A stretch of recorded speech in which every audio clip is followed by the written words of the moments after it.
সুখের আগে আল্লাহ বান্দার তিনটি পরীক্ষা নেন।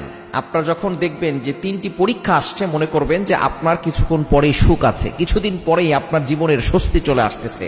কারণ আল্লাহ পাক রব্বুল আলামিন নিজেই বলে দিয়েছেন, কোরআন খোলেন 30 নম্বর পারা 16 নম্বর পৃষ্ঠার 14 নম্বর লাইন, সূরাতুশ শারহের 6 নম্বর আয়াত আল্লাহ বলছেন, ইন্নামা আল উসরি ইউসরা, there is happiness after suffering.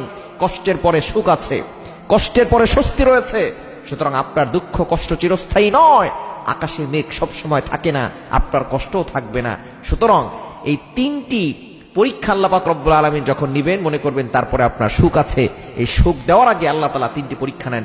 1 নম্বর হচ্ছে ধৈর্যের পরীক্ষা। আল্লাহ তাআলা আপনাকে দেখতে চান যে আপনি ধৈর্য ধারণ করতে পারেন কিনা, আপনি ভেঙে পড়েন কিনা, আপনি আল্লাহর উপরে ভরসা করেন কিনা। এজন্য আল্লাহ তাআলা ধৈর্যের পরীক্ষা নেন। এজন্য আল্লাহ পাক রব্বুল আলামিন নিজে বলে দিয়েছেন, তোমরা ধৈর্য ধারণ করো, ইন্নাল্লাহা মা'আস সাবিরিন, নিশ্চয়ই ধৈর্যশীলদের সাথে আল্লাহ আছেন। সুতরাং 1 নম্বর হচ্ছে ধৈর্যের পরীক্ষা নেন। 2 নম্বর হচ্ছে আল্লাহ পাক রব্বুল আলামিন কষ্টের পরীক্ষা নেন। আপনাকে আল্লাহ তাআলা বিভিন্নভাবে কষ্ট দিবেন। এই কষ্টে পড়লে আপনি হতাশ হয়ে যাবেন না। আল্লাহ তাআলা দেখতে চান যে বান্দা কষ্টে পড়লে আমি আল্লাহকে ভুলে যাই কিনা, আমি আল্লাহকে স্মরণ করে কিনা। এজন্য কষ্টে পড়লে আপনি যখন বিপদে পড়বেন তখন আপনি ভুলে যাবেন না আল্লাহকে, আপনি আল্লাহর কথা স্মরণ করবেন বেশি বেশি।